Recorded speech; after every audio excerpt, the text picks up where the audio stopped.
Praise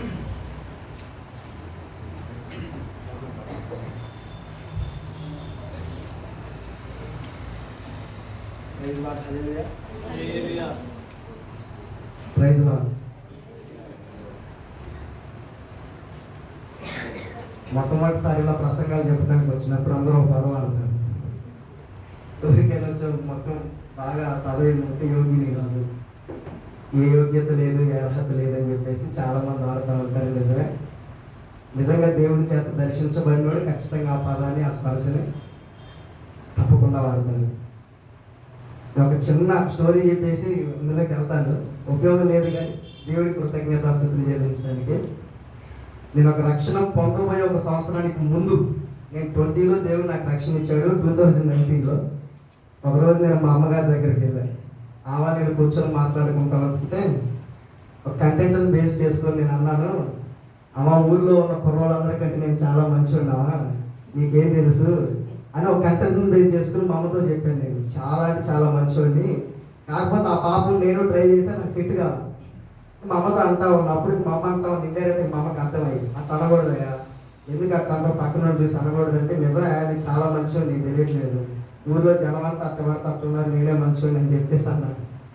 తర్వాత 2020లో దేవుడు నన్ను దర్శించిన తర్వాత, నిజంగా దర్శించిన తర్వాత నాకు కలిగిన అనుభవం ఈ రోజు కూడా పరిశుద్ధాత్మ నిజంగా నా ప్రార్థన పాయింట్లో ఆ ప్రార్థన ఉంటుంది. దేవా, ఇంతవరకు ఈ సంఘంలో నేను చేసిన పాపాలు ఎవరు చేయలేదు, ఖచ్చితంగా నా కళ్ళైతే అప్పడేటట్టు చేశాను దేవా అని చెప్పేసి ఆ మాట నాకు ఇప్పుడు కూడా జ్ఞాపకం వస్తూ ఉంటుంది అన్నమాట.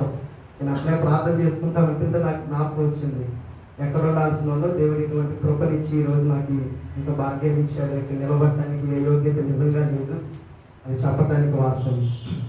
సరే, వాక్య భాగంలోకి వెళ్దాం. యోహాను సువార్త 3వ అధ్యాయం 16వ వచనం.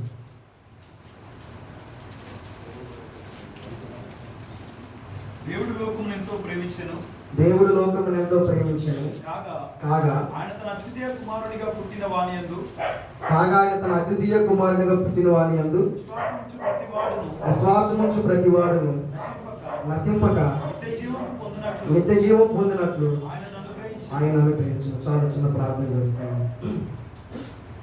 జీవాధిపతి అయిన తండ్రి, సర్వకృపానానికి దేవా, ఈ పరిశుద్ధమైన పాదాలను బట్టి స్తుతించుకుంటూ మహిమపరుచుకుంటున్నామయ్యా. కృపగలిగిన తండ్రి, అయ్యా ఇదిగో నీ సంకల్పం చొప్పున ఈరోజు మమ్మల్ని నిలిపిన విధానాన్ని బట్టి నిజంగా నిన్ను స్తుతిస్తూ మహిమపరుచుకుంటున్నాం దేవా.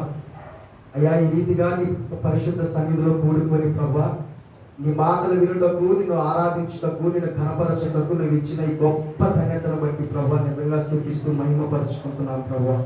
నీకే కృతజ్ఞతాస్తుతులు చెల్లిస్తున్నాం ప్రభా. అయ్యా ఇదిగో వాక్యం ఎత్తబోచుండగా ప్రభా, నిలబడిన ఇదిగో నీ దాసుడు నా తండ్రి దేనికి పనికిరాని వాడు, నిజముగా జ్ఞానము లేనివాడు ప్రభా. తండ్రి ఇదిగో మీరే మీ వశం పరుచుకోండి. అయ్యా ఇదిగో నాకు కావాల్సిన మాటలు, మీ బిడ్డలకు కావాల్సిన మాటలు తండ్రి అందించి నీలో మేము మరింత ఎదుగునట్లు మీరే సహాయం చేయమని నీ సముఖంలో కోరుచున్నాం ప్రభా.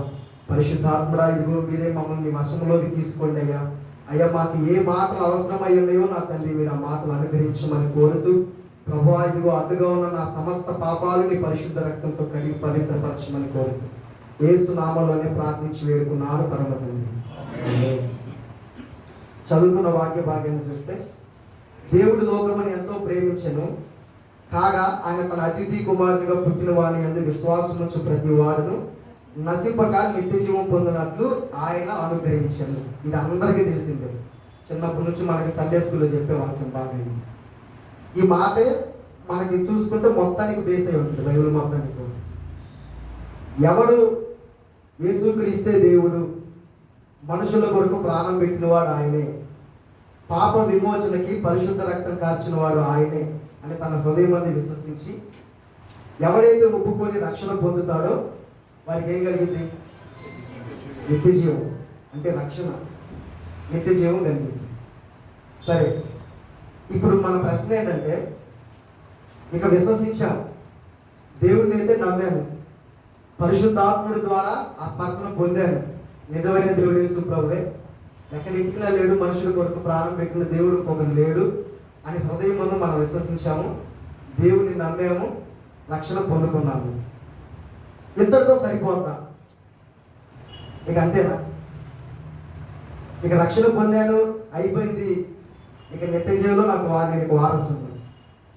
వాస్తవంగా చూసుకుంటే ఈ లోకంలో మనకు దేవుడు ఒక 100 సంవత్సరాల జీవితాన్ని ఇచ్చి రక్షణ పొందినప్పుడే ఆత్మాభిషేకంతో నింపబడిన మనుషుడైనా ఒక 100 సంవత్సరాల జీవితాన్ని ఇచ్చి మన క్రియల ద్వారా మనం ఎంత చేసినా వాస్తవం మనకి నిత్య జీవం లేదు. మన నిత్య జీవం చేరుకోవాలంటే ఖచ్చితంగా ఒక మాట ఉపయోగాలి. అక్కడికి వెళ్ళి తండ్రి యేసు రక్తము చేతనే నాకు విమోచన, నా క్రియలు కాదు, లేకపోతే నేను చేసిన భక్తి జీవితం కాదు, లేకపోతే నా ఏం కాదయ్యా నా మాటలు కాదు, కేవలం దేవుని యొక్క పరిశుద్ధ రక్తము చేత మాత్రమే నాకు నిత్య జీవంలో విమోచన. ఇప్పుడు ఖచ్చితంగా ఎవడు హృదయమందు దీన్ని కలిగి ఉంటాడో వాడి నిత్య జీవానికి ఖచ్చితంగా వారసుడే. ఎవడు తన హృదయంలో, ఎందుకంటే డైరెక్ట్గా చెప్పేశాడు ఆయన, విశ్వసించు ప్రతి వారికి నిత్య జీవము అనుగ్రహించినట్లు ఆయన చేసినని మనకి ఖచ్చితంగా లేఖనం ఉంది. అయితే హృదయమందు విశ్వసించాం, ఆత్మయాత్రలో నడుచుకుంటున్నాం. ఈ సందర్భంలో ఒకవేళ మనం పాపం చేస్తే మన పరిస్థితి ఏంటి? పాపానుసారంగా వెళితే, ఆత్మానుసారంగా మన జీవితం వెళ్లకుండా, హృదయమందు అయితే ఉంది మళ్ళీ యేసు ప్రభువే నిజమైన దేవుడు, అందులో ఏ డౌట్ లేదు. ఆయనే పాపం కొరకు ప్రాణం పెట్టినాడు, అసలు డౌట్ లేదు. హృదయంలో అయితే కంపల్సరీగా విశ్వాసం అయితే ఉంది, అది పాను కూడా పోదు, పరిశుద్ధాత్మ చేత ముద్రించబడింది. అయినా కొన్నిసార్లు నిర్లక్ష్యత చేత పాపంలో దొరుకుతూ ఉంటాం. మన ఆత్మీయ స్థితిని బట్టే కానీ, మన పరిస్థితులను బట్టే కానీ పాపం చేసి పాపంలో తిరుగుతూ ఉంటాం. బాప్టిజం పొందిన తర్వాత, యేసు ప్రభుని సొంత రక్షకుడిగా స్వీకరించిన తర్వాత పాపం చేస్తే మనకు కలిగే నష్టం ఏంది? నేను విశ్వసించాను, వెళ్ళిపోయి నాకు నిత్య జీవం, ఇంకా నాకు కలిగే నష్టం ఏంది అని చాలా మందికి ఈ ప్రశ్న ఉంటుంది. ఈ రోజుల్లో చూస్తే ఒక 1 year రక్షణ పొందిన, ఒక 1 year మనకు సన్నిధిలో పడుతున్నారు, లేకపోతే ఒక 2 years పడుతున్నారు. తర్వాత అవసరం లేదు కదా, నాకు తెలుసు యేసు ప్రభు నిజమైన దేవుడు తెలుసు, హృదయంలో భద్రపరుచుకున్నాను, విశ్వసిస్తున్నాను, ఎంజాయ్ చేస్తున్నాను అంటాను. సరే, వాక్యం చెప్పిన ప్రకారం అయితే ఆయన చెప్పింది కరెక్ట్ అన్నారు, విశ్వసించు ప్రతి వారికి నిత్య జీవం అని చెప్పేసాను. మరి ఏంటి ఇప్పుడు భూలోకులు తిరుగుతున్నాడు, మరి నాకు కలిగే నష్టం ఏంది? పాపం బాప్టిజం పొందిన తర్వాత పాపం చేస్తే ఏం కాదా అంటే కొన్ని విషయాలు చూద్దాం. చాలా నష్టాలు ఉన్నాయి, ఆ నష్టాలు ఏంది ఇప్పుడు మనం చూసుకుందాం. మొదటిది ప్రకటన గ్రంథం 3వ అధ్యాయం 21.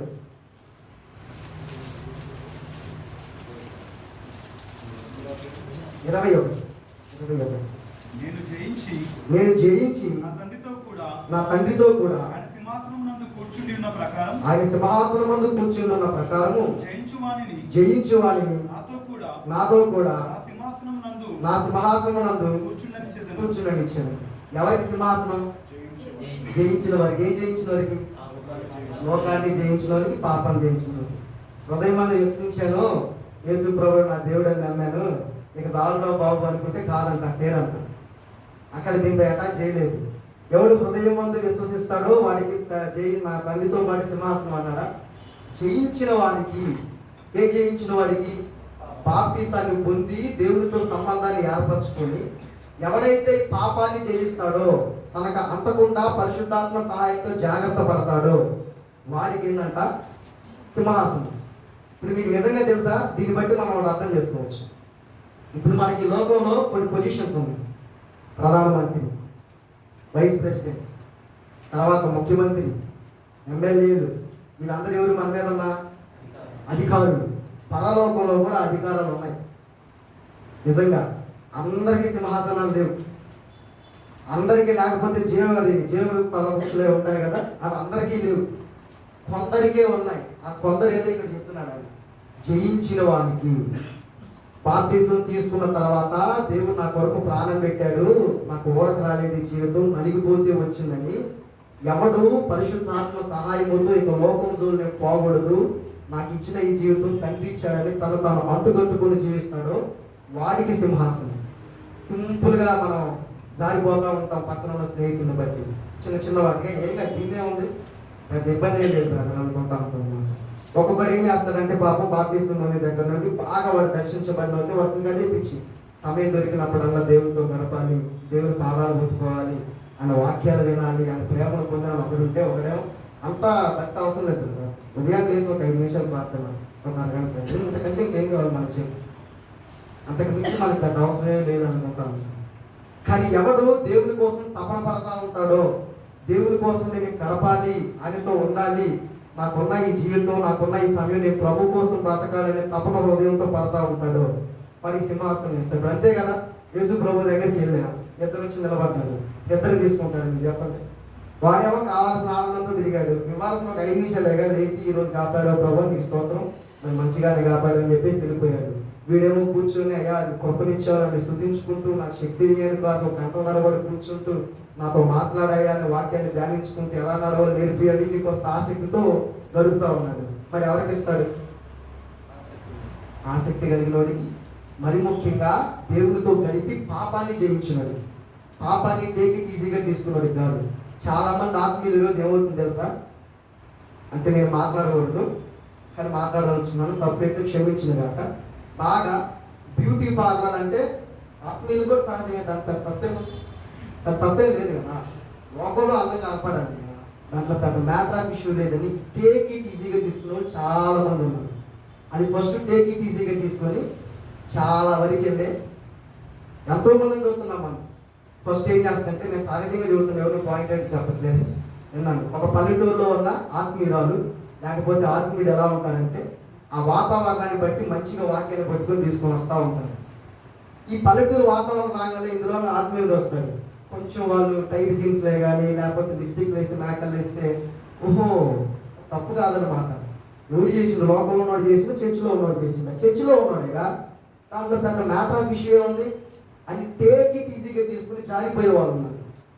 వివేకం కలిగిన స్త్రీ అయినా, వివేకం కలిగిన మనుషుడైనా మొదట ఆలోచించాలి కదా, ఆకర్షణ అయినప్పుడు ఎంతవరకు నాకు కరెక్ట్ అంటావు, నా పరిస్థితి ఎంతవరకు కరెక్ట్ అంటావు, ఇది కరెక్టేనా, ఆ ఉందని ఏమవుతుంది, వాక్యానుసారంగా ఉందా అని వాక్యను తొంగి చూసుకునేవాళ్ళు కరువైపోయారు. మనుషులను చూసుకుంటున్నాం, ఓకే ఈ వీడు కూడా చర్చకొచ్చేవాళ్ళు, వాడు చేస్తుంటే నాకు తప్పే ఉంది, ఆయన పాటలు పాడుతున్నాడు, మంచిగా ఉన్నాడు, ఎంజాయ్గా ఉన్నాడు, నేను చేస్తే నాకు వచ్చింది నేను తప్పు. మనమే అందరూ కనపడేదాన్ని చేయట్లేదుగా, నార్మల్గా చేస్తాం. టేక్ ఇట్ ఈజీగా తీసుకునే వాళ్ళు అనేక మంది ఉన్నారు. అందుకని దేవుడు అంటున్నాడు, జయించిన వానికే ప్రతి దానికి మనుషులను చూడకుండా వాక్యం తొంగి చూసుకొని, చర్చి అయినా కానీ ఆత్మీయుడైనా కానీ అంత పక్కనోడైనా కానీ వాడు ఒకటి పొందుకున్నాడంటే కరెక్ట్ ఉందా వాక్యం, నాకు ఆకర్షణ వస్తుందంటే ఈ వాక్యం ఏం చెప్తుంది, దేవుని దృష్టికి ఇది ఎలా ఉంది అని తాను తొంగి చూసుకునే వాళ్ళు ఏమయ్యారు, కరువైపోయారు.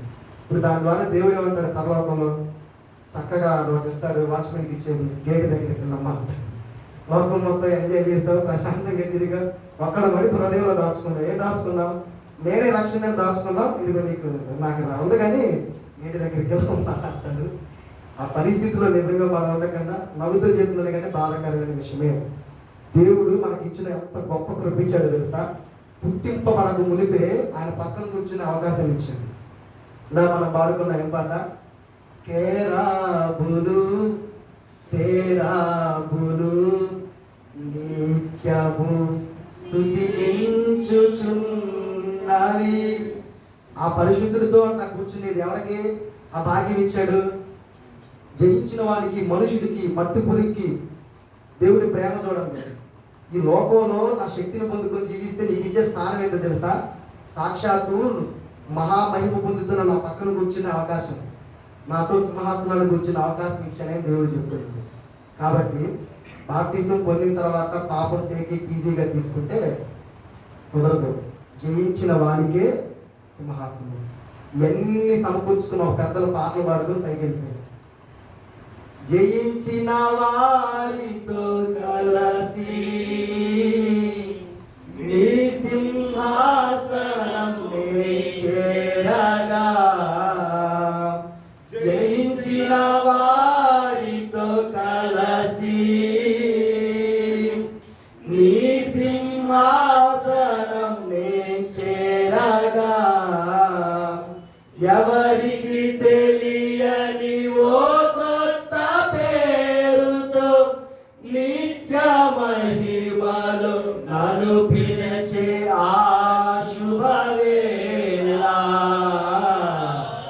ఏమౌదునో నేనేమౌదునో, ఏమౌదునో నేనేమౌదునో. ఎన్ని నేను లేదబ్బాయి జీవితం కరెక్ట్గా జీవితే ఆనందం అనుకొని పాటలు రాసుకొని పాడుకొని ప్రశాంతం చెప్పిన వాళ్ళు మిగిలింది మనమే. కాబట్టి బాప్టిజం తీసుకున్న తర్వాత ఒకవేళ పాపంలో కొనసాగుతూ ఉంటే మారు మనసు పొందకుండా పాపం విషయమై మారు మనసు లేకుండా జారిపోతాం.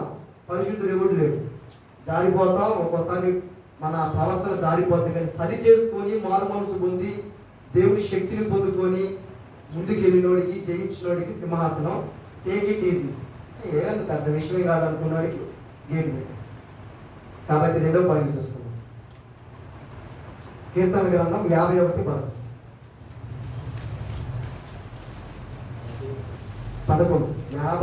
నీ సన్నిధిలో నుండి నన్ను త్రోసివేయకుము. మీ సన్నిధిలో నుండి నన్ను త్రోసివేయకుము. నీ పరిశుద్ధాత్మను నా యొద్ద నుండి తీసివేయకుము. చాలా ఏంటంట, పాపం చేసేవాడికి ఏముండదు, సన్నిధి ఉండదు. ఇంకో భయంకరమైన మాట ఏంటంటే పరిశుద్ధాత్మ ఉండదు. అసలు ఇప్పుడు దాకా మనం నడుచుకున్నాం, ఏదో సన్నిధికి వస్తున్నాం, దేవుని సన్నిధిని అనుభవిస్తున్నాం అంటే అది ఎవరు నడిపింపు? పరిశుద్ధాత్మ నడిపింపు. పాపం ఉన్న చోట ఆయన నిలవగలరా? మన హృదయంలో లేకపోతే మనలో పాపం ఉన్న చోట పరిశుద్ధాత్మ నిలవగలుగుతాడా? ఆ పాపం చేస్తే ఆయన కోల్పోయే అవకాశం ఉంది. ఇప్పుడు దావీదు అప్పుడు దాకా ప్రశాంతంగా పాటలు పాడి గంతులేసి ఆరాధన చేసినాడు. ఒక్కసారి ఏమడుగుతున్నాడు తెలుసా?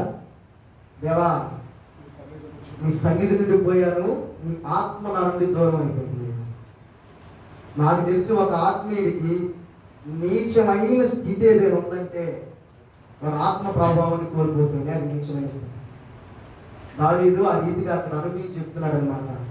ఇప్పుడు దాకా నాకు సన్నిధిని ఇచ్చావు, పరిశుద్ధాత్మని ఇచ్చావు, నడవగలిగానయ్యా, ఆయన మార్గంలో నన్ను నడిపించేవాడు ఆయనే, నాకు దారి చూపించినోడు ఆయనే, నీ వద్దకు రావడానికి నా కొరకు నిన్ను ప్రభావితం చేసిన నన్ను ఆయనేనయ్యా ప్రభువా, ఆయన కోల్పోతే నా బ్రతికం అయిపోద్ది, నన్ను క్షమించు దేవా అని ప్రార్థన చేశాడు. పాపములో పదే పదే ఒక వ్యక్తి, బాప్టిజం పొందిన వ్యక్తి పాపంలో పదే పదే కొనసాగితే నష్టపోయేది ఏంటంటే పరిశుద్ధాత్మని కోల్పోయే అవకాశాలు ఉన్నాయి. పాత నిబంధనలోనైతే పరిశుద్ధాత్మని వెళ్ళిపోయాడు. కొత్త నిబంధనలో పరిశుద్ధాత్మని ఆర్పకుడి అని ఉంది. మీలో ఉన్న మీ పరిశుద్ధాత్మని మీ క్రియల చేత ఆర్పకుడి అన్న ప్రభావం ఆరిపోయే అవకాశం ఉంటుంది. అయితే ఒక దైవజనుడు ఇలా అన్నాడు, ఏమన్నాడంటే, రాజమండ్రిలో ఒక పరిచర్య చేస్తే దైవజనుడు, ఆయన పేరు అగస్టిన్. మన సెయింట్ అగస్టిన్ కాదు, మన ఆంధ్రాలో ఉన్నాడు ఆయన. రాజమండ్రిలో మంచి పరిచర్య చేసిన వ్యక్తి ఆయన. చక్కగా ఎలా అంటే కనీసం రోజుకి 6-7 మీటింగ్లు, ఆయన 6-7 చోట్ల పరిచర్య చేసే ప్రభావం కలిగిన దైవజనుడు, మంచిగా వాడబడుతున్న దైవజనుడు. అయితే కొన్ని రోజులు ఏం చేశారంటే, కొన్ని రోజులు అయిన తర్వాత అక్కడ నుండి హైదరాబాద్కు సంథింగ్ అంతా ట్రైన్లో వెళ్తా ఉన్నాడు. ఆ ట్రైన్లో ఒక యవన దైవజనుడు ఉన్నాడు. ఈ యవన దైవజనుడికి నేను తెలిసిన పరిచర్య తెలుసు, ఎంతగా దేవుని కొరకు పోరాటం చేశాడో తెలుసు, ఎంతగా దేవుని కొరకు ప్రయాసపడాడో తెలుసు, ఇవన్నీ తెలుసు. కొంచెం ఆశ ఉంటుంది కదా, కొద్దిగా నడిపించబడుతున్న దైవజనులు అయితే కూర్చుని అనుభవాలను వచ్చాయి. కనపడగానే సంతోషంతో యవన దైవజనుడు వెళ్ళాడు. అయ్యా బాగున్నారా? ఆ బాగున్నానయ్యా కూర్చొని చెప్పేసి ఆ దైవజనుడు కూడా యవనస్తులు కూర్చోబెట్టుకొని చక్కగా మాట్లాడతా, ఎలా ఉందయ్యా పరిచయం, ఎలా ఉందయ్యా, చాలా బాగా ఈ కాలంలో దేవుడి కొరకు వాడబడుతున్నాడయ్యా మీరని చెప్పేసి ఆయన పంచుకుంటా ఉన్నాడు. పరిచయం ఇప్పుడు ఎలా ఉందయ్యా అంటే ఆయన చెప్పాడు, ఇప్పుడు నేను రాజమండ్రిలో ఉండట్లేదయ్యా, నేను ఇప్పుడు హైదరాబాద్లో ఉంటున్నానయ్యా అన్నాను. అదేంటయ్యా అంటే, ఇప్పుడు ఏం లేవు మనకి, కార్లు, డబ్బు, లేకపోతే సంఘం, కావాల్సిన ఆత్మ నాకేం లేవు, ప్రస్తుతానికి ఇంటి రెంట్ కట్టుకోవడానికి నాకు చాలా ఇబ్బందిగా ఉందని చెప్పేసి ఆయన ఆ స్థితిని చెప్పాడు ఆ దైవజనుడికి. ఆయన అంతే చూస్తున్నారు, ఇందులో బాబు ఇట్లా అయిపోయింది పరిస్థితి అనుకుంటా ఉంటే ఆయన అన్నాడు, అయ్యా ఒక రోజు ఇంతే పరిచయం చేస్తుంటే ప్రార్థనలో ఉంటే దేవుడు నాతో మాట్లాడాడు, అగస్టిన్ సేవ ఎక్కడి నుంచి నువ్వు విడిచిపెట్టు, నేను చూపించిన ఇంకొకరికి నువ్వు ఇచ్చి హైదరాబాద్ వచ్చేసి అక్కడ నేను రాజకీయవేత్తలకు సువార్త చెప్పేటట్లుగా వాడుకోవడానికి నేను నియమించుకున్నాను, పరిచర్య మొత్తాన్ని ఒకటి కప్పు చెప్పేసి నువ్వు వచ్చేయన్నా. వచ్చాడు. వచ్చి తొలి దినాలు కదా, ఇంట్లు కట్టుకోవటం అవన్నీ కష్టంగా ఉంటే ఆ పరిస్థితిలో ఆ దైవజనుడు యవన దైవజనుడికి చెప్పిన మాట ఏంటో తెలుసా? డబ్బు లేకపోతేనో, కొన్నిసార్లు తినడానికి లేకపోతేనో, లేకపోతే ఉండడానికి నివాసం లేకపోతేనే మనం పేదవాళ్ళం కాదు, పరిశుద్ధాత్ముడు నడిపింపు లేకపోతే మనం పేదవాళ్ళం అయ్యాలంట దైవజనుడు. మనకి డబ్బులు ఈ రోజు ఉంటే రేపు వస్తాయి, తన ఈ రోజు నిధి రేపు ఉండదు, చిత్తమైతే ఇస్తాడు పోతాడు. కానీ పరిశుద్ధాత్మను నడిపింపు మన జీవితంలో కోల్పోతే అదే మనకు పేదరికం, అదే మనకు నీచమైన స్థితి, అదే మనకు దిగజారినమైన స్థితి అయ్యా. దాన్ని గుర్తు పెట్టుకొని ఆత్మను ఎప్పటికెప్పుడు కానీ సహవాసం చేస్తూ ఉంటూ నేర్చుకో అని చెప్పేసి ఆ దైవజనుడు సలహా ఇచ్చాను. అంటే ఇప్పుడు మనం దేవునికి ఇష్టానుసారంగా వాక్యానుసారంగా బ్రతికితే మనలో ఉన్న పరిశుద్ధాత్మను మనల్ని ఇంకా మండిస్తాడు. సంసోన్ని ఎలా మండించాడు దేవుడు? ఒక గాలి తీసుకొని ఒక ఎముకలు తీసుకొని 1000 మందిని ఒకేసారి చంపేంత చేశాడు. కానీ భయంకరమైన స్థితి అని తెలుసా? సంసోను పరిశుద్ధాత్మని విడిచిపోయిన స్థితి కూడా ఆయనకు అర్థం కాదు. ఇది ఇంకా భయంకరమైన స్థితి. అసలు స్థితిలో ఇంకో స్థితి ఏంటంటే, అయితే దిగజారిపోయి ఉన్నానని చెప్పేసి దేవుని పాదాల దగ్గరికి వెళ్ళవచ్చు, పొందితే ఆత్మలో ఉండి దేవుని కోసం నిలబడవచ్చు. కానీ అటు కాకుండా మాయలో ఉండి నేను ఇంకా పరిశుద్ధాత్మలోనే ఉన్నానని మాయలో ఉండి ప్రభావం ఉంది చూడు, చాలా భయంకరం, భ్రమపరిచే విధంగా. కనుక ఒకవేళ పాపం చేస్తే దేవుని సంపుకున్నది ఒప్పుకొని, దేవా ఆత్మచేత నన్ను నింపు, పరిశుద్ధాత్మ చేత నన్ను నింపయ్యా, పాపాన్ని నేను జయించగలిగేది పరిశుద్ధాత్మ ద్వారానే తప్ప మరి దేని ద్వారా నేను జయించలేను.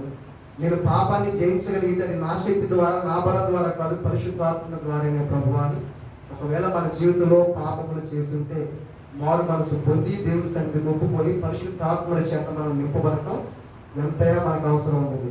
మనకు తెలుసా, మనందరికి మనం వెళ్ళి ప్రార్థనలో మోకాలేదు, మనందరికి మనం సన్నిధికి రాలే, మనందరం వాక్యం చదివాం.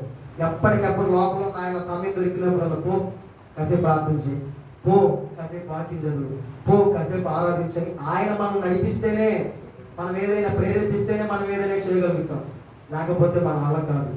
బాప్టిజం తీసుకున్న తర్వాత ఒక మనిషి పాపంలోనే కొనసాగితే భయంకరమైన నష్టం ఏంటంటే పరిశుద్ధాత్మను కోల్పోవటమే. ఇక అది కోల్పోతే అది భయంకరమైన స్థితి. కనుక ఆత్మను కోల్పోకుండా ఎప్పటికప్పుడు దేవుడితో సహవాసం చేస్తూ వాక్యంతో మన సమయాన్ని గడుపుకుంటూ పరిశుద్ధాత్మను పొందుకోవాలి. ఇది రెండవది. ఇక మూడవది మనకు చూస్తే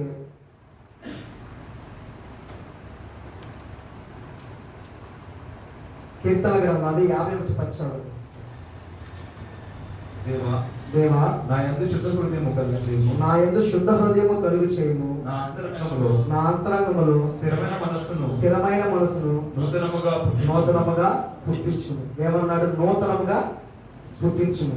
అంటే అప్పుడు దాకా దావీదులో ఉన్న స్వభావం ఏమైపోయింది? గద్దించే మనస్సాక్షి ఏమైపోయింది? ఎప్పటికప్పుడు చేస్తుంది తప్పురా అని చెప్పి మనస్సాక్షి ఏమైపోయింది? ఎగిరిపోయింది.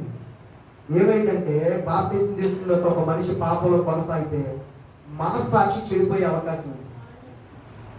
దేవుని చేత బహుబలంగా వాడబడి దేవుని చిత్తాన్ని నెరవేర్చిన దావీదు జీవితంలో ఎవరైనా చెప్పుకున్న ఒక మచ్చలేని అనుభవం ఏంటో తెలుసా? పాపం చేసిన ఏ ఫీలింగ్ లేకుండా కూర్చొని ఉంటాడు, ప్రశాంతంగా కూర్చొని ఉంటాడు. పాపం చేసి నాతాను ప్రవక్త వచ్చి, అయ్యా నీచమైన కార్యం చేసేవారు బాబుని చెప్పిన దాకా కనీసమేనా ఒప్పుకొని కూడా ఒప్పుకో అంటే ఆయన మనస్సాక్షి ఎంతగా చెడిపోయిందో అర్థం చేసుకుంది. ఇప్పుడు మీలో ఎవరైనా ఉంటే నిజంగా మన అందరూ ఏదైనా గడిపిన వాళ్ళు ఒక చిన్న పాపంలోకి వెళ్తే మనస్సాక్షి ఊరుకోదు, అసలు గలిబిలు అయిపోతాం ముందు. అసలు గద్దిస్తూ ఏంటి అసలు మనిషివేనా, ఈ పాపంలోకి వెళ్ళే మనిషివేనా గద్దిస్తుంది. ఏ స్థితిలో ఉంటే ఆ మనస్సాక్షి ఆయనకి అంత చెడిపోయింది, ఎటువంటి స్థితిలో ఉంటే ఆ మనస్సాక్షి చెడిపోయింది. దేని వలన? అది పాపంలో కొనసాగుతాం అన్నమాట. పాపంలో ఒప్పుకోక మొదటి రోజే మోపు చూపు చూసి లేకపోతే మొదటి రోజే పాపం చేసినప్పుడు విడిచిపెట్టక ఆ పాపంలో పూర్తిగా కొనసాగి ఊరియాని చివరికి చంపి అదే పాపంలో కొనసాగుతూ వల్ల చివరికి మనస్సాక్షి చెడిపోయిందంట. ఇక మనస్సాక్షి గద్దించడం కూడా ఆపేసిందంట. మరి నువ్వు చేస్తున్న తప్పనే పరిస్థితిలో కూడా లేడు, ఎవడో ఒకటి చెప్పిన దాకా ఆయన స్థితి నుండి కోల్పోలేకపోయాడు.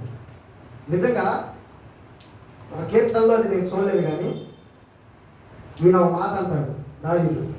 ఏమని అంటాడంటే, నా తలంపులు లెక్కకు విస్తారమైన అంటాడు, నా తల వెంట్రుల కంటే విస్తారమైన నా తలంపులు, నా దోషులు అంటాడు దేవుడితో.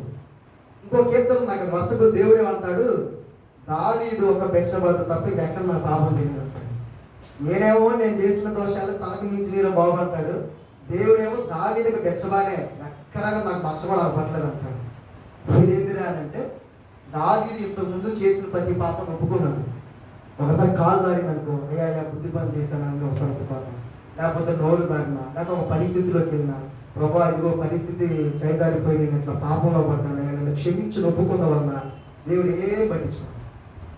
మొత్తం తీసి కడిగేసి ఎప్పుడెప్పుడు ఒప్పుకున్నప్పుడల్లా ఆయన పాదాల దగ్గరికి వెళ్ళి రక్తంతో శుద్ధీకరించి, దేవా నేను జారిపోయాను, నేను పడిపోయాను, సరైన రీతిలో నడవలేకపోయాను దేవా అని పాదాలు కొట్టుకున్నప్పుడల్లా కడిగాడు, పవిత్రపరిచాడు, శుద్ధీకరించాడు, మనసాక్షి బాగుంది. కానీ ఈ పాపాలు ఒప్పుకోవాలి. ఆ ఒక్క పాయింట్ దేవుడికి తెచ్చిపెట్టాడు దేవుడు. ఇక దావీదుకి తట్టి మనం ఈ ఒక్క పాపం మాత్రమే కట్టగలుగుతాం. ఇది కూడా ఒక భయంకరమైన స్థితి, మనస్సాక్షి చెడిపోవడం. మనం మనస్సాక్షిగా చెడిపోతే ఇక మనం పాపం చేస్తున్నామని అసలు మన కనీసం స్పర్శ కూడా ఉండదు. రక్షణ పొందినప్పుడు, బాప్తిసం పొందినప్పుడు ఏ స్థితిలో మనం ఉంటామో అదే స్థితిలో ప్రశాంతంగా కొనసాగుతూ ఉంటాం. ఇప్పుడు చేసిన దోషాలు, కాలు జారిన పరిస్థితులు, దేవుని సందులో ఒప్పుకొని మారు మనసు పొందకుండా అదే పాపలో కొనసాగితే మనసాక్షి ఏమైపోతుందంట? చెడిపోతుంది. ఇది మూడవ విషయం. ఇక నాలుగవ విషయానికి వస్తే మత్తయి సువార్త 10వ అధ్యాయం 1-4.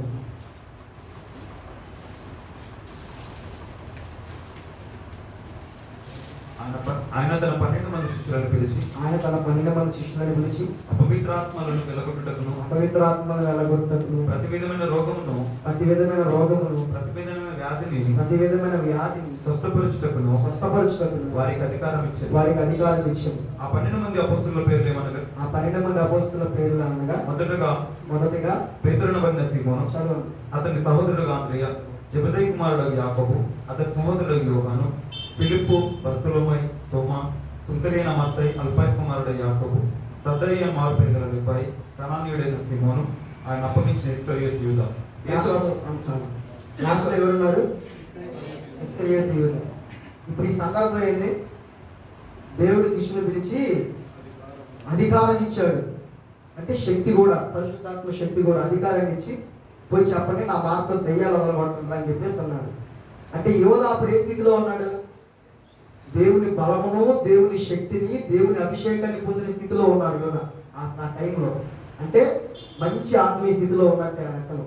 మరి దేవుని అధికారం పొందగలిగాడు, దేవుని ఆత్మశక్తిని పొందగలిగాడు అంటే ఆత్మీయ స్థితి కరెక్ట్గా ఉన్నప్పుడే కదా ఆ సమయం. కానీ ఏమైంది చివరికి ఆయన పరిస్థితి? చివరికి ఏసైనే అమ్ముకున్నాడు. ఎక్కడ తేడా పడ్డాడంటే క్రమక్రమంగా చిన్న చిన్నగా పొరజుగుతున్న పాపాలు గుర్తుపట్టలేకపోయాడు. డబ్బులు తీసుకొని దాపెట్టుకోవడం, డబ్బు దగ్గర పోయిందండి దెబ్బ. ఒకసారికి దొంగతనం చేసినప్పుడే ఇదేంద్ర పాపం పొంది నాకు ఆయన లెక్కన కూడా కష్టపడుతుంది ఇచ్చే ప్రజల సొమ్మురా నాయనాన్ని మారు మనసు పొందకుండా చిన్న డబ్బు దగ్గర అవకాశం ఇచ్చాడు దాచిపెట్టుకోవడం. మనకు ఒకసారి రాయబడింది కదా, ఆయన ప్రతిసారి డబ్బులు తీసుకొని దాచిపెట్టుకుంటున్నాడు అని చెప్పి. ఆ డబ్బు దగ్గర ఆయన ఇచ్చిన చనువు చివరికి దేవుడిని విడిచిపెట్టేసి విసర్జించేటంత పాపంలోకి తీసుకెళ్ళింది. పాపంకున్న పవర్ మన దగ్గరికి ఎట్లా వచ్చింది తెలుసా? ఇది చూద్దాం, వాళ్ళు చేస్తున్నారు, నువ్వు చేస్తుంటారు, దీని అసలు ఇది పెద్ద పాపమే కాదన్నట్టు మన దగ్గరకు వచ్చింది. సామెతల గ్రంథంలో ఒక మాట ఉంది కదా, మనకి ఏం మాట అంటే, ప్రతి దినము తాను పరీక్షించుకున్నవాడు వివేకం కలిగిన వాడు. అంటే ఏంది? ఎక్కడైనా పొరపడుతున్నానా, ఎక్కడైనా తేడా పడుతున్నానా, కరెక్ట్ వేలోనే ఉన్నానా, దేవునికి చిత్తాలుగానే ఉన్నానా, లేకపోతే పాపం చేసి నేను ఒప్పుకోవాల్సిన స్థితి ఏమైనా ఉందా అని ఎప్పటికప్పటికి పరీక్షించుకున్నాడే వివేకం కలిగినోడు. ఎప్పుడు ఇది చేయగలం? ప్రతి దినం దేవునితో గడుపుతున్న అనుభవం కలిగినోడు ఇది చేయగలం. ఉన్న సమయాన్ని కేటాయించుకొని ప్రార్థన దగ్గరికి వెళ్ళి వాక్యంలో మనం తొలగి చూసుకొని వాక్యం ద్వారా మాట్లాడతాము, ఈ తప్పు నాలో ఉంది, ఈ స్థితి నాలో ఉంది, తొలగించుకునే వాడికి ఆ స్థితి ఉంటుంది. కానీ ఇక్కడ ఏం చేశాడు? చిన్న పాపాన్ని తన జీవితంలో తీసుకున్నాడు. చివరికి యేసయ్యని విసర్జించేంతగా దిగజారిపోయాడు. రక్షణ పొంది, మారు మనసు పొంది, దేవుని అభిషేకాన్ని పొంది కొనసాగుతున్న మనం ఎప్పుడు దేవుని విసర్జిస్తామో తెలుసా? పాపంతో అంటుకట్టబడినప్పుడు. పాపాన్ని మొదటి సమయంలోనే విసర్జించకుండా పాపంతోనే కొనసాగబడినప్పుడు, అది ఏదైనా, ఆయన డబ్బు, ఇంకొకరికి అమ్మాయి కావచ్చు, లేకపోతే అమ్మాయిలకు అబ్బాయిలు కావచ్చు, లేకపోతే వేరేది ఏదైనా సరే, ఏది చిన్నది మనలోకి వస్తుందో మనం గ్రహించుకోవాలి. ఏ పాపం మన చిన్నలో మనలో ఉంది. సమయం వృధా చేసుకోవటం కూడా ఒక తప్పే. ఆ సమయం వృధా చేసుకోవటం వల్ల ఎంతమంది నాశనం అయ్యారు. మొదట రక్షించబడిన అనుభవం ఎట్లుంటుందో తెలుసా? అభిషేకం నిండుగా ఉండి కనీసం 3 గంటలు 2 గంటలు దేవుళ్ళు గడుపుతారు. ఉండేది ఏం కాదు, గంటే కదా, అన్ని గంటలు ఆడగలుగుతారు. నాకంటే సమయాలు ఉండవా, నాకంటే అయ్యి ఉండవా అనంతా ఉంటాం. మన జాబ్ నిమిత్తం చేసుకుని వచ్చి నీకున్న సమయాన్ని గడిపితే ఓకే. కొంతమంది ఆ సమయం కూడా గడపరు. సమయం కూడా ఒక పెద్ద పాపం. కొన్నిసార్లు నిర్లక్ష్యం చేసాము అంటే ఒకసారి ఈజీగా వెళ్ళిపోతాం, ఈజీ పాపంలో జారిపోతాం. సమయం కూడా ఎలా మనం ఎలా దాన్ని వినియోగించుకుంటున్నా కూడా మనం జ్ఞాపకం చేసుకోవాలి. ఎందులో నా సమయం అత్యధికంగా ఖర్చు అవుతుంది, ఎందులో నా సమయం అత్యధికంగా నేను ఖర్చు పెడుతున్నా. ఎందుకంటే ఒక్కసారి నీకున్న సమయాన్ని దేవుడితో గడపయ్యావనుకో, మనవాడు వెంటనే పట్టుకొస్తాడు, మంచిగా నాకు అవకాశం ఇచ్చారు, థ్యాంక్ యూ అని చెప్పేసి. కాబట్టి సమయాన్ని కూడా మనం చాలా వినియోగించుకోవడం చూసుకుంటూ ఉండాలి. దావీదు జీవితంలో ఎలా అతను పాపంలో పడ్డాడు తెలుసా? దావీదు పాపానికి ఇచ్చాడు. ఆయన అక్కడ రాయబడి ఉంటుంది, రిఫరెన్స్ లేదు కానీ, ప్రొద్దు గురుంకు వేళ ఆయన నిద్ర లేచి అటు చూడగా ఆమె పని. ప్రొద్దు గురుంకు వేళ, ప్రొద్దు గురుకు అంటే ఏంటి? సాయంత్రం 3 to 7, 2 కూడా మధ్యాహ్నం అంటాం కదా. 4, 5, 6 సమయాన నిద్రపోయి లేచాడంట. వాస్తవంగా యూదుల ప్రార్థన సమయం ఏది? 3 గంటలకి. పేతురు యోహాను 3 గంటల సమయాన్ని ప్రార్థించడానికి దేవాలయాలతో అక్కడ రాయబడింది. యూదుల ప్రార్థన ఆచార ప్రకారం వాళ్ళకి యూదుల ప్రార్థన 3 నుంచి వాళ్ళ ప్రార్థన సమయం అయింది. ఇప్పుడు నేను ఏం చేశాడు? ప్రశాంతంగా నిద్రపోయాడు. అంటే ఇక్కడ ఇంకోటి ఏం గమనించదంటే, మనం ఒకేసారిగా పాపంలో పడిపోం. చాలా తెలియగలిగినాడు దుష్టుడు. ఫస్ట్ ఏం చేస్తామంటే, ఇప్పుడు దావీదు ఫర్ ఎగ్జాంపుల్ ఆయన అంతసేపు ప్రార్థన మానేసి నిద్రలోకి వెళ్ళాడంటే అంత భక్తులు ఎన్ని రోజుల నుంచి స్టార్ట్ అయిందంటారు? ఒక్క టయానికి పోడుగా, ఒక్క టయానికి నిద్రపోడుగా. ఫస్ట్ సమయంలో ఏంటి ప్రార్థించిన నిద్రపోతున్నా, నేను తప్పులు ప్రార్థన చేస్తున్నాను.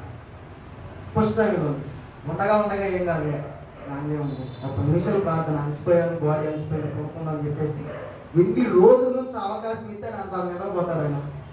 మామూలు భక్తులు మళ్ళా కాదుగా దావీదు కూర్చున్నాడంటే అసలు గడుపుతాడు దేవుడి సన్నిధిలో ఉండి. కానీ ఎన్ని దినాల నుంచి ఆయన ఆ సమయాన్ని అట్లా ఇస్తే చివరికి ఆ సమయం అట్లా తయారైంది. దానికి నిద్రపోయేది చేసింది. ఆ సమయం నిద్రలోకి జారుకుంది.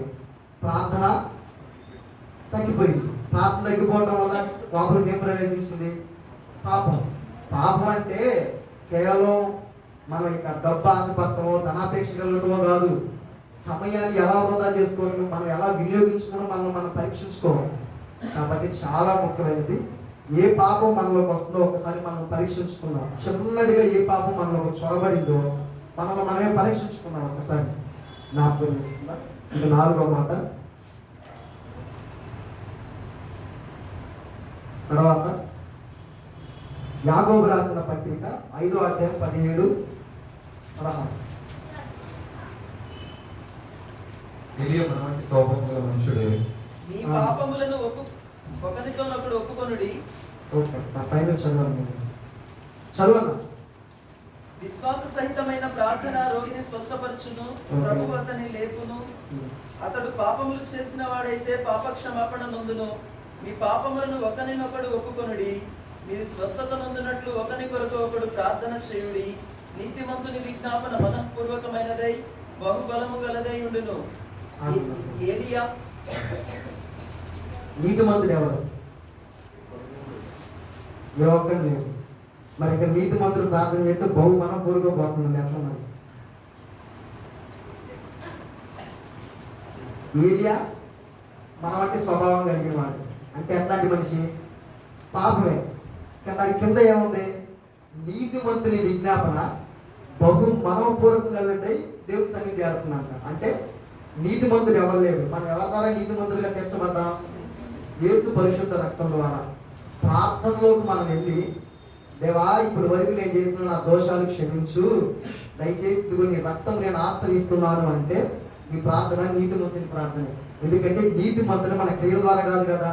యేసు రక్తాన్ని హృదయపూర్వకంగా నువ్వు ఆశ్రయించి ప్రార్థనలోకి వెళ్ళినప్పుడు, అయ్యా నేను పాపిని, తెలిసి తెలియక ఇప్పటిదాకా చేసిన నా పాపాలు క్షమించు, నా ప్రార్థన వినటానికి నా క్రియలు ఎంత మాత్రం సరిపోవు, యేసు రక్తాన్ని ఆశ్రయిస్తున్నాను తండ్రి, దయచేసి ఆయన రక్తంతో నన్ను శుద్ధీకరించు అని కడగబడి ప్రార్థన చేస్తే, విశ్వసిస్తే ఎలా పోతుందంట? పైకి బహుబలంగా వెళ్తుందంట. అయితే పాపం చేస్తే మనిషి ఏం కోల్పోతాడు తెలుసా? ఆ నీతిమంతుతనాన్ని, స్థిరమైన పట్టుదలను కోల్పోతాడు. ధైర్యంగా దేవుడిని అడగలేడు. ఇప్పుడు ఒక తండ్రికి ఒక కొడుకు ఉన్నాడు, 10th క్లాస్ దాకా నాన్న చెప్పినట్టు ఉన్నాడు, మంచిగా ఉన్నాడు. వాడికి ఏ అవసరం వచ్చినా నాన్న కూడా ధైర్యంగా అడుగుతాడు, ఏంది నాన్న అయ్యో అని చెప్పేసి ధైర్యంగా అడుగుతాడు, మంచిగా తీసుకోగలుగుతాడు. వన్స్ ఈడేమైనా పాపంలోకి వెళ్తే తండ్రిని అడగలరా ధైర్యం చేసి? ఆ స్థితిలోకి వెళ్ళిపోయే అవకాశం ఉంటుంది. స్థిరమైన విశ్వాసాన్ని కోల్పోతాం ఆ పాపంలోకి. మనం పాపంలోనే కొనసాగితే దేవుణ్ణి ఒక పట్టుదలమైన విశ్వాసంతో మనం అడగలేము. మారు మనసు పొందకపోతే, మన పాపం విషయమై దేవుని మారు మనసు పొందకపోతే ఒక విశ్వాసంతో దేవుడి దగ్గర మనం గోదాడలేము. ఎప్పుడు ఆయన మనం అనగలమో తెలుసా? నీ హృదయాన్ని శుద్ధి చేసుకొని ధైర్యపరుచుకొని దేవుడి రక్తంతో కడగబడి చేసిన పాపం విషయమై మారు మనసు పొందితే అప్పుడు డైరెక్ట్గా వెళ్ళే అవకాశం ఉంటుంది. అయ్యా ఇదిగో నాకు ఈ అందరికోసం నాకు రావట్లేదండి, నేను ఈ వాక్యానుసారంగా ఉన్నాను, ఇదిగో మీ వాక్యానుసారంగా జీవిస్తున్నాను అంటే ధైర్యం చేసి అడగగలను. అట్ట కాకుండా ఇష్టానుసారంగా జీవించుకొచ్చి దేవుడు నీకు అడగగలం, అసలు ధైర్యం చేయగలమా? వల్ల ఏం పని కాదు.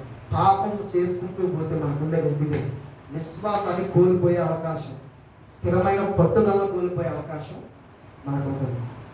ఇది 5వది. ఆ తర్వాత కీర్తనలు 51:12.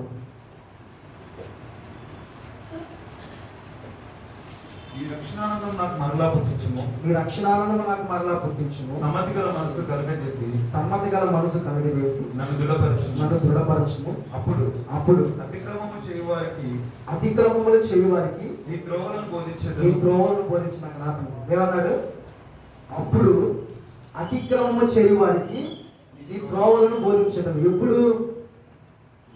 సమ్మతి గల మనసులో ఉన్నప్పుడు. దేవుడి వాక్యానుసారంగా దేవుడు ఏమంటాడంటే, దేవా నేనే నీచమైన స్థితిలో ఉన్నా, నికృష్టమైన స్థితిలో ఉన్నా, రండ్రా బాబు చర్చికి రండి, యేసు ప్రభు నమ్ముకోండి, ఆయన పరిశుద్ధ రక్తం చేత కడగబడండి, ఆయన మనశ్శాంతి పొందండి, ఆయన సమాధానం పొందండి. ఎలా చూపించగలను దేవా నేను? ఇతరులకు ఎలా నడిపించగలనయ్యా? నేనే నీచమైన కార్యాల్లో ఉన్నాను కదా, నేనే నికృష్టమైన కార్యాల్లో ఉన్నాను కదా, మరి ఏ రీతిగా నేను ఇతరులకు నడిపించగలను? అవునా కదా? ఆయన అక్కడ అన్నమాట కదా అండి. అంటే పాపంలో మనం ఉంటే ఒక వ్యక్తికి ధైర్యంగా సువార్త కూడా చెప్పలేము, ధైర్యంగా బోధించలేము. పాపంలో ఉంటే రే రా దేవుడి సన్నిధికి రా అని చెప్పేసి బోధించను. వాడు ఒక మాస్టర్ గిట్టు అంటారు, పోయి నువ్వేం చేశావు, పోయి నీ బ్రతికి ఎట్లా ఉంది, పోయి నీ జీవితం ఎలా ఉంది, దాన్ని పరిశీలిస్తాం. అప్పుడు మనం సరైన రీతిలో మనం బోధించగలమా? అందుకే దావీదు అంటాడు అక్కడ, ఒకసారి నీచమైన కార్యాలు చేశానయ్యా, చెయ్యక ముందు అనేకులు నీ సన్నిధికి నడిపించా. అందుకే ఒక కీర్తన అంటాడు కదా, యెహోవా సన్నిధికి బోధము రంగన్నప్పుడు నా హృదయము సంతోషించింది, ఆనందించింది. ప్రభా ఇప్పుడు నేను ఆ రీతిగా చెప్పలేను, ఎందుకంటే నేను పాపంతో ఉన్నాను కదా. నన్ను శుద్ధీకరించు, నీ పరిశుద్ధ రక్తంతో నన్ను కడిగి పవిత్రపరచు. అప్పుడు నేను ఇతరులకి నేను తండ్రిదిగో నీ సన్నిధికి వచ్చేటట్టు బోధిస్తాను, ధైర్యంగా నిన్ను గురించి నేను బోధించగలని చెప్పాను. ఇప్పుడు మనం పాపంలో ఉంటే ఇతరులకు ధైర్యంగా చెప్పగలుగుతావా? చెప్పలేదు. అంటే ఎప్పుడు మనం ధైర్యంగా దేవుడి సువార్తను బోధించగలం? ముందు ఆయన వాక్యానుసారంగా మనం జీవిస్తే, ఆయన ఆత్మను పొందుకొని, ఆయన ఆత్మ సహాయాన్ని పొందుకొని మనం నడుచుకుంటూ పోతే అప్పుడు ఇతరులకు ధైర్యంగా మనం రండి దేవుని సన్నదికి, దేవుడు ఆనందాన్ని పొందుకోనని ధైర్యంగా మనం బోధించగలుగుతాం. కాబట్టి పాపంలో ఉన్నవాడు ఏం చేయలేడు? ధైర్యంగా సువార్తను చెప్పలేడు. పాపంలో కొనసాగేవాడు, టేక్ ఇట్ ఈజీగా తీసుకునేవాడు, ఏం కాదులే అనుకునేవాడు, ధైర్యంగా సువార్త చెప్పే అవకాశం కూడా వాడికి లేదు. 5వ మాట తర్వాత ఒక మాట చూసుకున్నాం.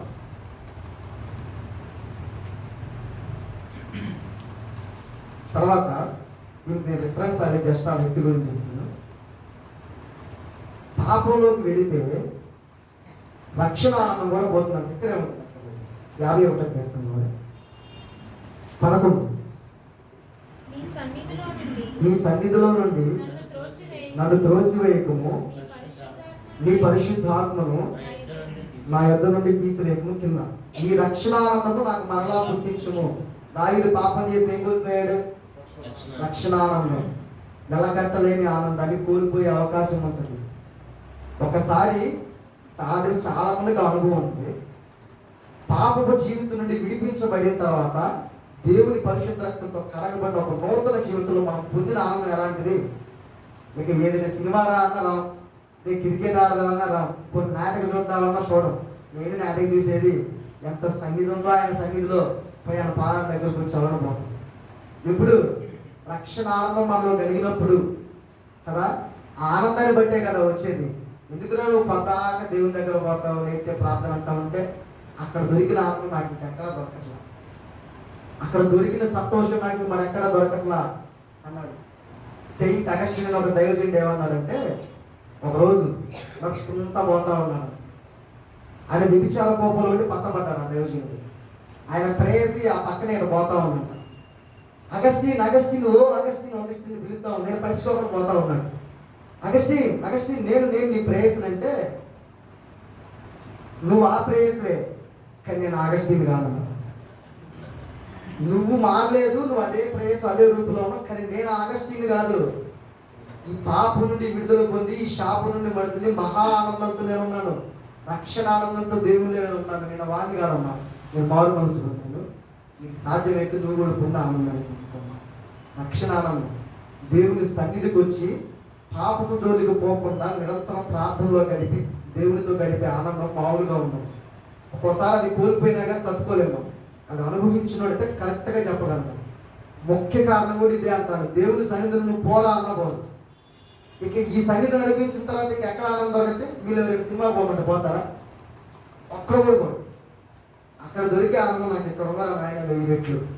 అక్కడ దొరికే సంతోషం ఇక్కడ దొరుకుతుంది. ఆ ఆనందం కాదు, ఇది మహా సంతోషం దేవుల్లో అంటాం. రక్షణ ఆనందాలు కలిగిద్దంట. కానీ రక్షణ ఆనందం ఎప్పుడు పోద్ది మనకి?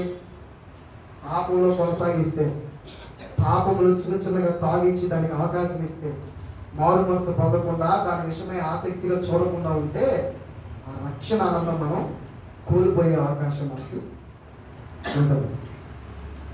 ఒక 2 మాటలు ఉన్నాయి, టైం లేదు.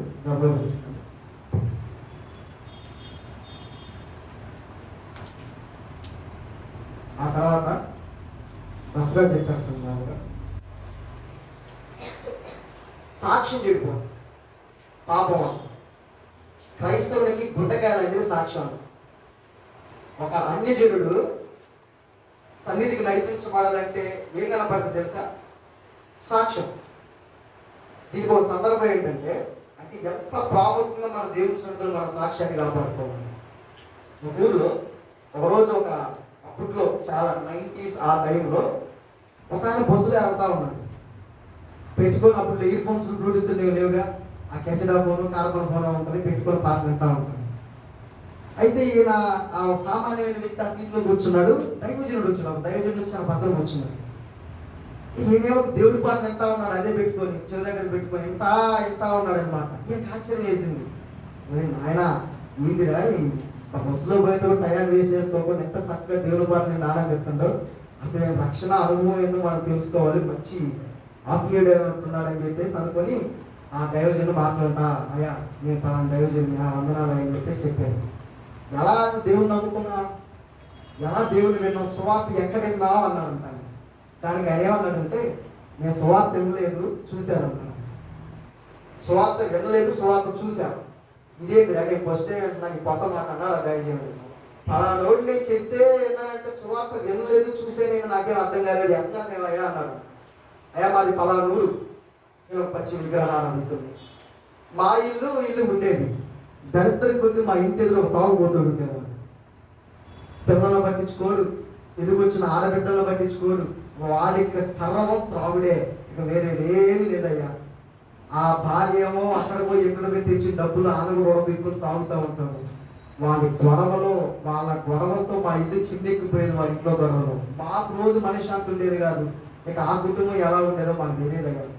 అయితే సడన్గా ఒక నెలల కాలంలో వాళ్ళ కుటుంబాన్ని కొంచెం గమనించుకుంటూ వచ్చాను. కుటుంబంలో ఎప్పుడొచ్చే గొడవలు లేవు, కుటుంబంలో ఎప్పుడొచ్చే అలజడులు లేవు. వాళ్ళు చూస్తేనేమో ఎప్పుడు చిరిగిన సొక్కాలు వేసుకున్నాడు, మంచి బట్టలు వేసుకున్నాడు, ఇటు తిరుగుతూ ఉంటాం. పిల్లలు చూస్తేనేమో చాలా ఆనందంగా ఉన్నాను. నాకు ఆశ్చర్యం వేసింది. కొన్ని నెలల వరకు నేను ఆ కుటుంబాన్ని గమనిస్తానే ఉన్నాను. సంవత్సరాల తరబడి ఆ గోళ భరించలేకపోయిందయ్యా. నేను ఆ వ్యక్తిని గమనించాను, ఎలా ఉందంటే ఆ కుటుంబం. నేను ఆ రోజు వెళ్ళి అడిగాను, ఆ పిల్లల్ని అడిగాను, అమ్మ ఏమైంది అసలుకి అదివరకులో మీ కుటుంబం లేదే, ప్రశాంతంగా ఉన్నారు, ఒక గొడవ లేదు, ఒక గోల లేదు, ఏమీ లేదమ్మా, ఎంత ప్రశాంతంగా ఉన్నారంటే అప్పుడు ఆ పిల్ల చెప్పిందంట, మా నాన్నే యేసు ప్రభు దర్శించాడు, మా నాన్న ఇట్లాగే ఒక మీటింగ్కి వెళ్తే యేసు ప్రభు దర్శించాడు. ఆయన మా నాన్న మారు మనసు పొంది ఆ త్రాగుని విడిచిపెట్టాడు. అప్పటి నుండి మా కుటుంబం మనశ్శాంతిగా ఉంది, ప్రశాంతంగా ఉంది. ఏం కావాలంటే తెచ్చి మా నాన్న నాకు తెచ్చి పెడతా ఉన్నాడని చెప్పాను. ఈ ఈ వ్యక్తికి ఆలోచన కలిగింది. యేసు ప్రభువా, విన్నాను కానీ మనుషులు మార్చగలిగే శక్తి ఎన్నోనే ఉంది. ఇప్పటివరకు చూడాల, నువ్వు ఎవరి ద్వారా మారావంటే నేను ఏ పేరు విన్నా, కానీ ఒక జీవితాన్నే ఆనందమయంగా చేయగలిగిన దేవుడే అంటే బహుశా ఈయనే నిజమైన దేవుడు. మనుషులు మార్చగలిగిన దేవుడు, మనుషులింట్లో సమాధానం కలిగిన దేవుడు. ఆ ఇంట్లో ఆయన నిలబెట్టుకుంటే నాకేమొచ్చింది? అదే సమాధానం, అదే ఆనందం, అదే సంతోషం నాకు కలిగిందని చెప్పి ఆలోచించటం, తెలుసుకోవడం, దేవుడు మనిషి కొరకు ఏం చేసో తెలుసుకోవటం, మనుషుల కొరకు ప్రాణం పెట్టిన దేవుడేమి తెలుసుకోవటం, రక్షణ పొందాను. ఇప్పుడు రక్షింపబడిన ఆయన మళ్ళీ త్రాగుబోతనంలో పోయి సాక్ష్యం సరిగ్గా ఉండకపోతే ఆత్మ వచ్చేదా? ఆత్మ రక్షించబడేదా? తన కుటుంబాన్ని ఒక పక్కన సరి చేసుకున్నాడు, ఇంకో పక్క ఏం చేశాడు? ఆత్మల గురించి వార్త కూడా చెప్పలేదు. బ్రదరు ఇలాగే చెప్పాల. తన జీవితాన్ని వాక్యానుసారంగా జీవించి చూపించాడు, సాక్ష్యంగా నిలిచాడు. దేవుడు నా జీవితంలో కార్యం చేసిన సాక్ష్యం ఇది. ఎలా నీ పాపం నుండి విడిపించబడ్డా, ఎలా నీచమైన స్థితి నుంచి విడిపించబడ్డా, ఎట్టమ్మా ఎట్ట బతుకుతున్నావు, ఇంట్లో టీవీ లేవు ఏమి లేవు, అది ఎట్ట బతుకుతున్నారమ్మా? దేవుళ్ళో ఆనందం, దేవుళ్ళో సంతోషం, ఆ పాపం నుండి విడిపించబడ్డాం అనే సాక్ష్యం కలిగి మనం జీవించాలి. సాక్ష్యం అనేది ఎలాంటిది తెలుసా? పొరపాటున నీ సాక్ష్యం ఒకరి దగ్గర దెబ్బ తిందంటే నువ్వు వెళ్ళి 100 మాటలు చెప్పినా వాళ్ళు వినరు. 100 మాటలు చెప్పినా వినరు. నువ్వు కంటెంట్ పడి ఎదుటి వ్యక్తి పాపంలోకి నువ్వు ఎంత మోకాలేసి గంటల రేపు ప్రార్థన చేసినోడు అయినా సరే, రే మారుగా రారాను అనుకో, ముందు నువ్వు మార్చుకోవాలనుకో. సాక్ష్యము అంత ప్రభావితం కలిగింది, దేవుణ్ణి మహిమపరచగలిగేది సాక్ష్యం, ఆత్మను ఆకర్షించేది సాక్ష్యం. కాబట్టి పాపంలో కొనసాగితే ఏమవుతుంది? సాక్ష్యం చేయకూడదు. పాపం చేయడం వల్ల వచ్చేది ఇంకా చాలా ఉన్నాయి. దేవుడి చిత్తం నుండి తొమ్మిది పడతాం. టైం అయిపోయింది. ఒక్క వరుస చూపించి నేను ఆధ్యాత్మిక అపోస్తుల కార్యాలు 2:40. అపోస్తుల కార్యములు 2:42, 41.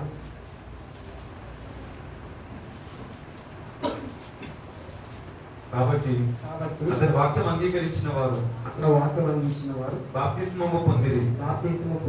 ఆ దినమందు ఇంచుమించు 3,000 మంది చేర్చబడిరి. వీరు అపోస్తలుల బోధయందును సహవాసమందును రొట్టె విరుచుట యందును ప్రార్థన చేయుట యందును ఎడతెగక ఉండిరి. ఇప్పుడు నేను ఏం చెప్పబోతున్నానంటే, మన జీవితం ఎంతి ఆత్మయాత్రలో తుది శ్వాసవంత వరకు దేవుని కొరకు నమ్మకంగా జీవించాలంటే ఈ 4 చాలా ప్రాముఖ్యం. ఏంటంట? అపోస్తుల బోధయందును సహవాసమందును రొట్టె విరుచుట యందును ప్రార్థన చేయుట యందును. ఈ 4 ఎవరు నిర్లక్ష్యం చేయకుండా ఉండగలుగుతాడో వాడు తప్పిపోయే అవకాశాలు లేవు. అందుకు కాదు లేవు. కరెక్ట్గా ఈ 4 ప్రతిరోజు వాక్యం చదవటం, ప్రతిరోజు ప్రార్థన చేసుకోవటం, అపోస్తుల బోధ అంటే దైవజనుల ద్వారా చెప్పబడిన వాక్యంలో బోధలో ఉండటం, పరిశుద్ధ పనుల్లో చేయవేయటం, అన్నిటికీ మించి సహవాసం. ఆత్మతో నడిపించబడుతున్న వారు దైవజనులు కానీ, ఇక్కడ సంఘంలో నడిపించబడుతున్నాం కానీ, ఆత్మ సంబంధంగా ఉన్న సహవాసం నడిపించబడేవారంట వాడు తొలిపోయే అవకాశం ఉండదు, జారిపోయే అవకాశం ఉండదు. కాబట్టి ఈ 4 స్థిరంగా ఉండాలి. ఇవి మనలో ఉండాలంటే మనం ఖచ్చితంగా ఎవరి సహాయం అడగాలి? పరిశుద్ధాత్మ దేవుని సహాయం అడిగి వీటన్నిటిని పొందుకోవాలి. కాబట్టి ఇక్కడ నుండి ఏదైనా తెలిసి పాపాలు మనం చొరబడితే వాటిని విసర్జించి దేవుని మహిమను ఉన్న కృపను మనం పొందుకోవాలి. మోకాళ్ళ మీద ప్రార్థన చేసుకున్నాం. చిన్న ప్రార్థన. స్తోత్రములు దేవా, స్తోత్రములు ప్రభువా, మహోన్నతుడా, నీ పరిశుద్ధ పాదాలను బట్టి మేము స్తుతిస్తూ ఘనపరుచుకుంటున్నామయ్యా. నీకు వందనాలు తండ్రి, స్తోత్రాలు దేవా. రక్షణ పొంది పాపము చేస్తే మాకు ఎటువంటి నష్టాలు కలుగుతాయో, ఈ భూమి మీద మేము ఎటువంటి నా తండ్రి పరిస్థితులు ఎదుర్కొంటామో ప్రభువా మీరు మాకు తెలియజేసినారు. ప్రభువా మేము స్తుతిస్తూ మహిమపరుచుకుంటున్నామయ్యా. నీకే స్తోత్రాలు, కృతజ్ఞతలు చెల్లిస్తున్నాము. పరిశుద్ధాత్ముడా, ఇదిగో మీరే మాతో మాట్లాడిన విధానాలన్నింటిని బట్టి నేను స్తుతిస్తూ మహిమపరుచుకుంటున్నామయ్యా. దేవా, ఇదిగో తెలిసి తెలియక ఇంకా మాలో ఏమైనా నీచమైన పాపాలు ఉన్నాయేమో, నికృష్టమైన పాపాలు తండ్రి మమ్మల్ని ఏలుబడి చేస్తున్నాయేమో దేవా. పరిశుద్ధాత్మడా అయ్యా, ఒప్పుకోనుకోకుండా మేము ఇంకనూ పాపములు కొనసాగుతూ ఉన్నామేమో ప్రభువా. మమ్మల్ని క్షమించండి, మమ్మల్ని మన్నించమని కోరుచున్నాను దేవా. ఏ నీచమైన పాపాలు మమ్మల్ని ఏలుబడి చేస్తున్నాయో, ఏ నికృష్టమైన పాపాలు మమ్మల్ని ఏలుబడి చేస్తున్నాయో ప్రభువా, ఆ పథకాలన్నింటి నుంచి నీ నామంలో మాకు విడుదల దయచేయమని కోరుతున్నాను దేవా. నీకే స్తోత్రాలు పరిశుద్ధాత్మడా. అయ్యా, ఇదిగో మీరు మా మధ్యలోకి రమ్మని కోరుచున్నాను దేవా. నీకు స్తోత్రాలు కృతజ్ఞతలు చెల్లిస్తున్నామయ్యా. స్పష్టంగా మీరు మాతో మాట్లాడిన మాటలను బట్టి స్తుతిస్తున్నాం దేవా. మా బలమును బట్టి, మా శక్తిని బట్టి తండ్రి మేము పాపాలను విడిపించబడలేము ప్రభువా. కేవలం పరిశుద్ధాత్మని ద్వారానే ప్రతి పాపం నుండి మేము విడిపించగలమయ్యా. తండ్రి ఆత్మశక్తిని మాకు అనుగ్రహింపచేయండి నాన్న. ఏ విషయాల్లో మేము బలహీనులుగా ఉన్నామో, ఏ విషయాల్లో నీకు ఆయాసకరంగా ఉన్నామో ప్రభువా, మేము తెలుసుకొని ఆ పాపాలు విడిచిపెట్టడానికి మీరు కృపనీయండి అయ్యా. సహాయం దయచేయండి దేవా. నీకు స్తుతిస్తున్నామయ్యా. కేవలం తండ్రి పరిశుద్ధాత్మ ద్వారా మాత్రమే సాక్ష్యము దేవా. పాపములను విసర్జించి ఈ లోకంలో నీకు సాక్షిగా బ్రతకాలంటే తండ్రి కేవలం పరిశుద్ధాత్మ దేవుడి ద్వారానే మాత్రం సాక్ష్యం కనుక దయచేసి నీ ఆత్మను, నీ శక్తిని మా మీద కుమ్మరించు. నీ అభిషేకముతో మమ్మల్ని నింపు. నీ పరిశుద్ధాత్మ శక్తితో నా ప్రభువాన్ని నింపి నడిపించమని కోరుతూ దేవా, వాక్యం చెప్పిన నన్ను ఇదిగో నా తల్లి విన్న బిడ్డలని పరిశుద్ధ భావాలను సమర్పిస్తూ నిత్తబడిన ఈ కొద్ది మాటలు దేవా హృదయంలో నీరు కట్టి ఫలింపచేసి వాటి ప్రకారంగా జీవించే కృప దయచేయమని కోరుతూ, చెప్పిన మాటల్లో దేవా తప్పులుంటే దయతో క్షమించి ఇంకనూ నేర్పించమని కోరుతూ యేసు నామములోనే ప్రార్థించి వేడుకున్నాను పరమ తండ్రి.